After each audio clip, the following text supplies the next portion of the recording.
नमस्कार, पीडी व्यास नाम है हमारा। आप देखना शुरू कर चुके हैं नारी दूत।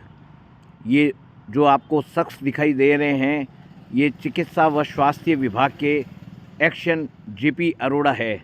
वो पिछले कई दिनों से राज्य में चर्चा का विषय बने हुए हैं। इसका कारण ये कि इनका एक ऑडियो वायरल हुआ चुनाव के मौके पर। उसमें उन्होंने ठेकेदार को यह कहा कि आपका बिल मैं पास इसलिए नहीं करूंगा क्योंकि हमारे इंचार्ज महेंद्र कल्ला ने, जो बीडी कल्ला के भतीजे हैं, उन्होंने मना किया हुआ है। उन्होंने ये कहा है कि उनके कहे बगैर आपने काम क्यों करवाया, इसलिए मैं बिल पास नहीं कर सकता। चूँकि इस बारे में मैंने स्पष्टीकरण लेने के लिए 1 बजे इनकी ऑफिस में मैंने मुलाकात की, तो इन्होंने इस बात को स्वीकार नहीं किया कि ये आवाज़ मेरी है। इसके बाद 2 ठेकेदारों को बाहर निकालने के बाद उन्होंने स्वीकार किया। उन्होंने कैमरे के सामने क्या कहा वो तो आप आगे वीडियो में देख लेंगे, लेकिन अनऑफिशियली इन्होंने यह स्वीकार किया कि मैं व्यास जी कैमरे के सामने नहीं बोल सकता क्योंकि बीडी कल्ला साहब ने पिछले 5 साल में मेरे को मलाईदार सीट पर बिठा रखा था। महेंद्र जी की मेहरबानी से मैं मलाईदार सीट पे था। पीडब्ल्यूडी में भी एक्शन के पद पर रहा हुआ हूँ, इसलिए मैं बोल नहीं सकता है। आगे सुनिए उन्होंने क्या कहा। इसके बारे में कुछ ही नहीं कभी कहेंगे। नहीं, आपने जो ये ठेकेदार से आपकी जो बात हुई है, ये आपकी आवाज़ नहीं है आपके कहने का। ठेकेदार अब इस चीज़ से क्या करोगे आप? क्यों बताओ। क्यों पूछ रहा हूँ मैं। नहीं, आप कह रहे थे कि मेरे बॉस क्या? वो इंचार्ज है महेंद्र कल्ला है। नहीं, मैं तो कुछ ही नहीं कह रहा। आपने ही तो कहा था सर। चलो। तो आपको लगता है आपकी आवाज़ नहीं है?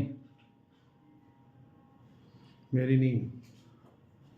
तो क्या कोई वॉइस टेस्ट कराने से मालूम चल जाएगा क्या? तो वॉइस टेस्ट तो फिर कैसे होगी सर, आप बताओ तरीका। मेरे को क्या पता। पूरे ठेकेदार बोल रहे हैं आपकी आवाज़ है। आपने कहा मैं तो महेंद्र कल्ला के बिगड़ इंचार्ज वो है, क्योंकि वो राजनीतिक आदमी है तो उनका तो कहना करना पड़ेगा। नहीं, मेरा कोई कहना नहीं है। तो आप क्या कहना चाहते हैं इस मामले में? कुछ भी नहीं। इस मुद्दे पर क्या कहना चाहेंगे? जी सर। मैंने आपको बता दिया बस। क्या? जो बताया अभी बताया ना। फिर बता दो, तो पैसे थोड़े लगते हैं इसमें। बता दिया मैंने। क्या बता दिया? तो यही तो पूछ रहा हूँ। ये आपको बताया, वो आपको याद नहीं? याद नहीं तभी तो पूछ रहा हूँ। हाँ, तो मेरे को भी याद नहीं। फ़ोन भी लगाया था, आपने उठाया नहीं। आपने मैसेज कर दिया एससी साहब के कहने के बाद में कि मैं कल बात करूँगा। उसके बाद में भी आपने फ़ोन उठाया नहीं, ना फ़ोन किया। इसके बारे में क्या कहेंगे सर आप? मेरे पास कोई फ़ोन ही नहीं आया। आपका मैसेज दिखा दूँ? हाँ, वो उस टाइम मैंने लिखा था, टेक्स्ट कर दो आप। नहीं, आपने ये कहा था मैं कल बात करता हूँ। एससी साहब को फ़ोन करने के बाद में आपका मैसेज ये आया कि मैं कल बात करता हूँ।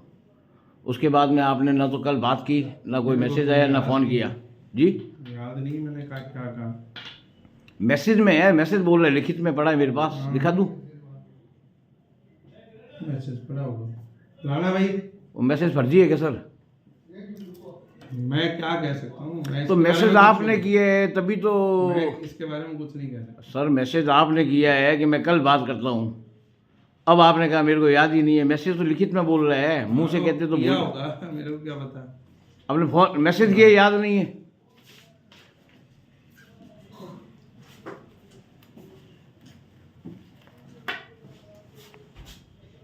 कौन का है? सब आप पब्लिक डीलिंग के आदमी हैं, पत्रकारों से ऐसे तरह के व्यवहार करते हैं, फिर आप ठेकेदारों से, कर्मचारियों से कैसे करते होंगे? मैंने क्या ये सोचनीय बिंदु है सर। मैंने क्या तो आप ये लुखा जवाब दे, तो मैसेज किए है आपने, आपके तो मेरे को पता ही नहीं है। हाँ, तो बात करनी, आपसे बात करनी भूल गए होंगे, मैं शादी में था। अरे तो आपने मैसेज में मैं कल बात करता हूँ, अब आप कह रहे हो मैंने तो मैसेज ही नहीं किया।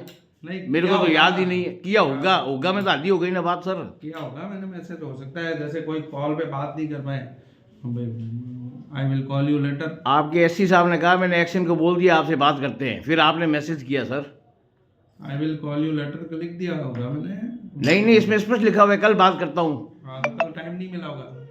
हाँ तो ये बोलो ना कि मैंने जानबूझ कर नहीं किया, टाइम नहीं मिला। मैं शादी में था, शादी में था। हो सकता है एससी साहब का फ़ोन नहीं आया आपके पास क्या? एससी साहब का तो अपने काम के लिए आया था कोई। नहीं